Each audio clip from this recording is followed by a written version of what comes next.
Oke guys, kita langsung masuk saja ke latar belakang. Apa sih latar belakangnya kesehatan? Nah, kita bahas sekarang. Jadi, kesehatan adalah kesejahteraan dari bahan dan jiwa dan sosial yang memungkinkan setiap orang hidup produktif secara sosial dan ekonomis. Nah, pemeliharaannya itu sendiri yaitu kesehatan sosial berupaya penanggulangan dan pencegahan gangguan kesehatan yang memerlukan pemeriksaan, pengobatan, atau perawatan. Salah satunya yaitu upaya menjaga kesehatan adalah sering berkonsultasi kepada para ahli kesehatan. Nah, dengan terkait kondisi tubuh kita, dengan berkonsultasi ke dokter, kondisi kesehatan kita dapat diketahui secara dini. Rumusan masalahnya, di sini ada 3 ya. Nah, rumusan masalahnya yang ke-1 yaitu bagaimana merancang sistem informasi konsultasi kesehatan berbasis web yang bisa memberikan pelayanan medis secara online. Yang kedua yaitu bagaimana cara agar mengetahui jam praktik dokter, dan yang terakhir bagaimana sistem memberikan informasi-informasi mengenai kesehatan dan cara penanganan yang tepat. Ya, kita masuk ke deskripsi produk servis. Jadi di sini ada deskripsi singkat mengenai produk atau servis. Yang pertama, kita di sini punya data pasien, data dokter, melakukan konsultasi online dengan dokter. Yang ketiga, yang keempat adalah merequest uji lab di rumah. Yang kelima, melihat hasil lab, dan yang keenam, melihat info seputar kesehatan. Nah, keuntungan yang diharapkan di sini juga kita dapat keuntungan yang diharapkan oleh proyek yang akan dilaksanakan.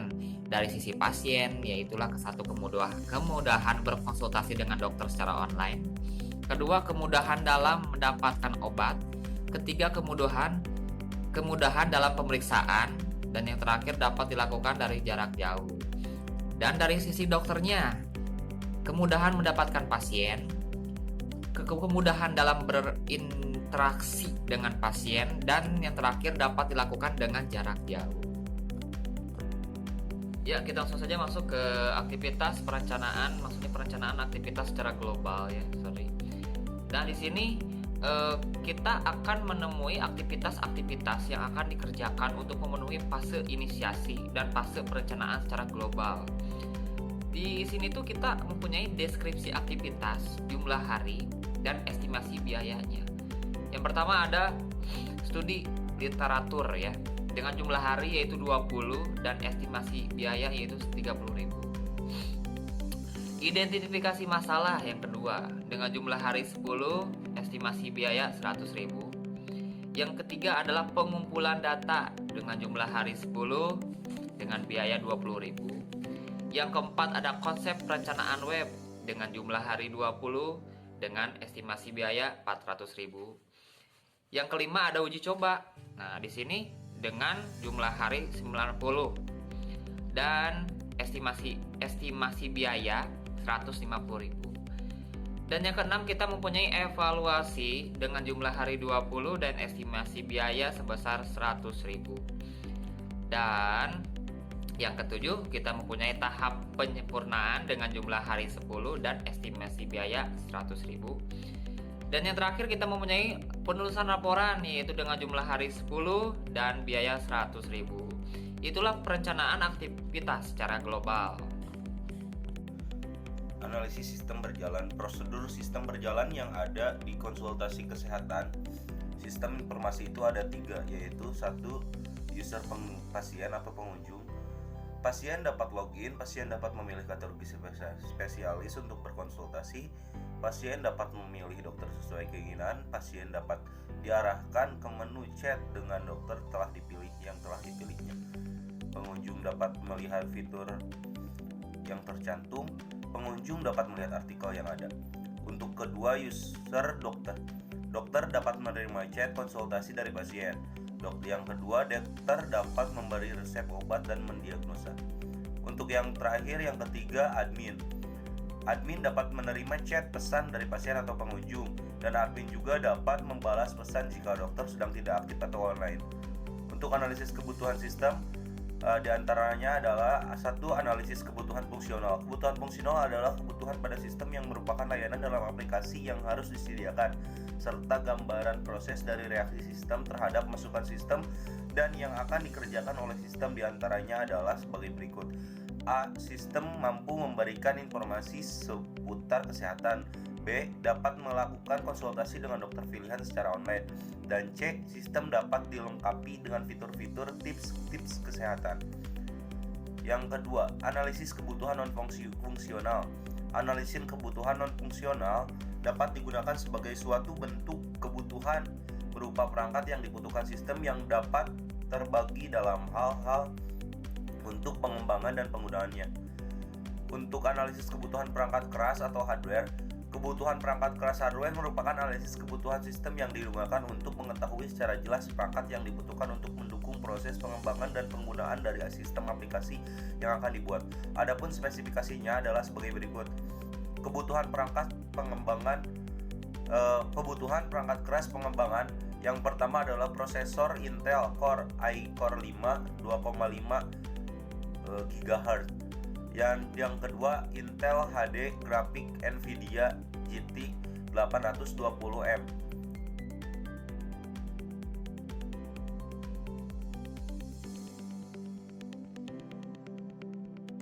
Selanjutnya, desain basis data. Di sini ada ERD. ERD adalah sebuah diagram yang menggambarkan hubungan atau relasi antar entitas. Dan setiap entitas terdiri dari satu atau lebih atribut yang merepresentasikan seluruh kondisi fakta dari dunia nyata yang kita tinjau. Di sini ada ERD dari konsultasi kesehatan dengan entitas dokter dan pasien. Dalam entitas dokter, di sini ada nama dokter, ID dokter, spesialis, nomor telepon, pengalaman, pendidikan. Dan dalam entitas pasien ada jenis kelamin, nomor telepon, nama pasien, ID pasien, tanggal lahir, dan alamat. Dalam entitas dokter dengan pasien ini memiliki kardinalitas ERD one to one, yang dimana dokter menangani satu pasien dan pasien ditangani oleh satu dokter untuk berkonsultasi. Selanjutnya di sini ada struktur navigasi.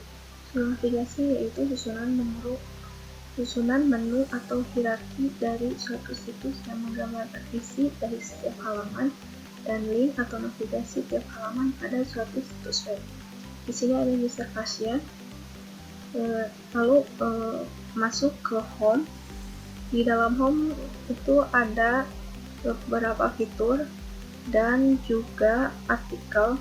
Jika si user ingin berkonsultasi, maka user atau pasien harus login atau registrasi terlebih dahulu. Setelah itu langsung memilih dokter yang akan dipilih untuk berkonsultasi.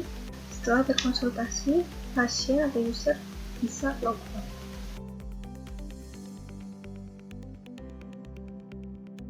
Pengujian form login. Yang ke-1, apabila username dan password tidak diisi kemudian langsung melakukan login, sistem akan menolak dan menampilkan pesan harap isi username dan password.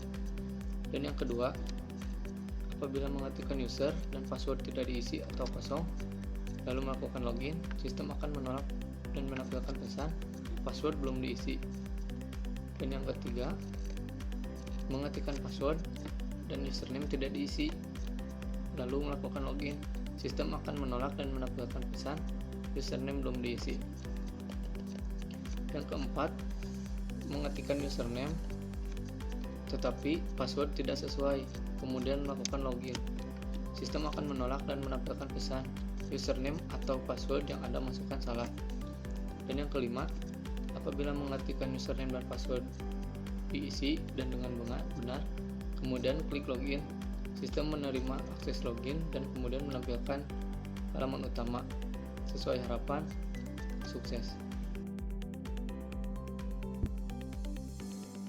Assalamualaikum warahmatullahi wabarakatuh.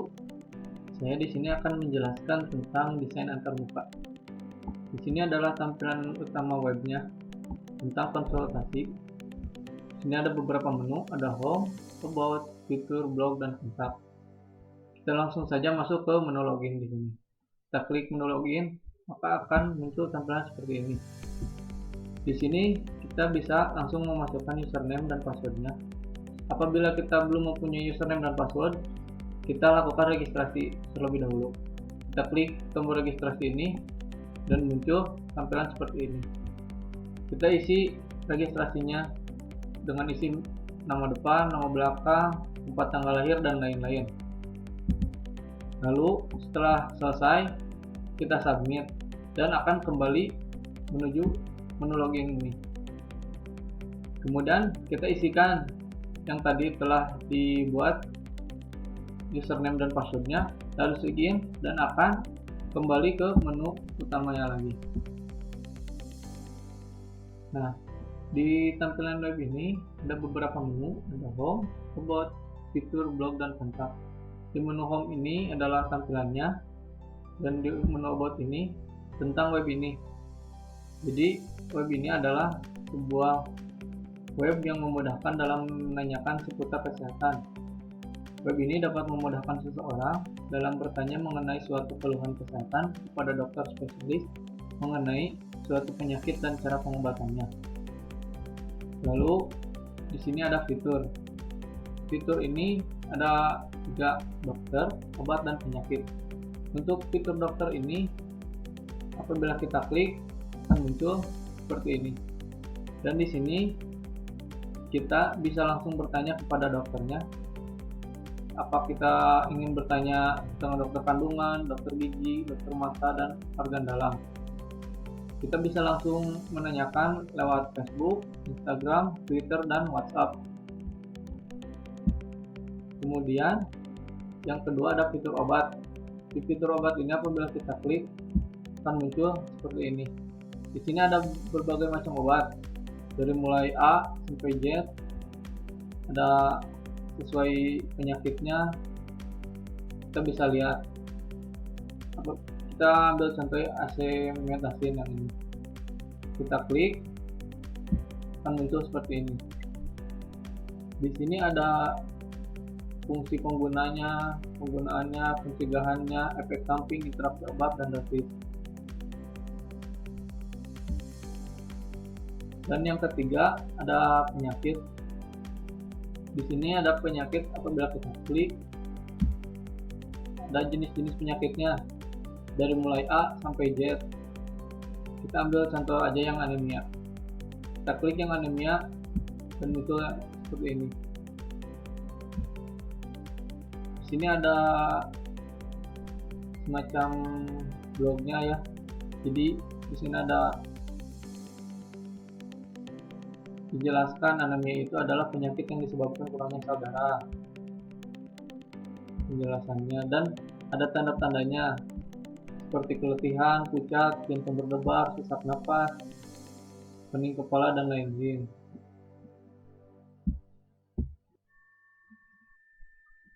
Dan selanjutnya di sini ada menu blog ya. Di sini adalah berbagai informasi tentang kesehatan jantung, organ pencernaan, dan ibu hamil. Kita ambil contoh yang kesehatan jantung. Kita bisa baca di sini. Kita klik dan akan muncul seperti ini. Di sini kita baca ada artikel tentang menjaga kesehatan jantung seperti itu. Kemudian yang terakhir di sini adalah kontak. Jadi kontak di sini kita bisa komen tentang webnya ini, apakah kurang menarik atau tidak.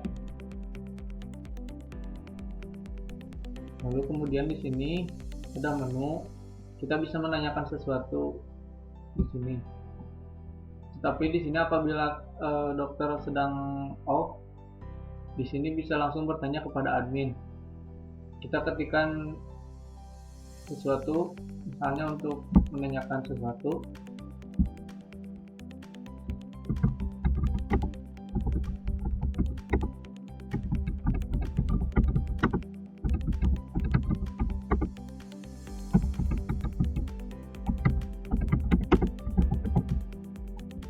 Kita send, kita kirim. Lalu di sini akan masuk langsung ke admin.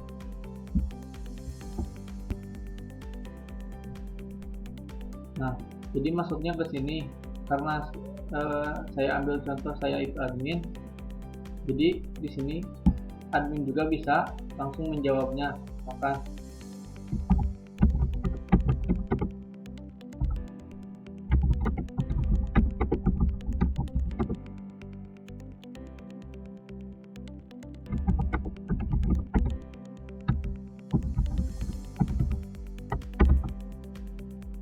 lalu kirim. Pesan ini akan langsung masuk lagi ke blognya, ke webnya. Lalu ada pesan, silakan apa yang ingin ditanyakannya, seperti itu.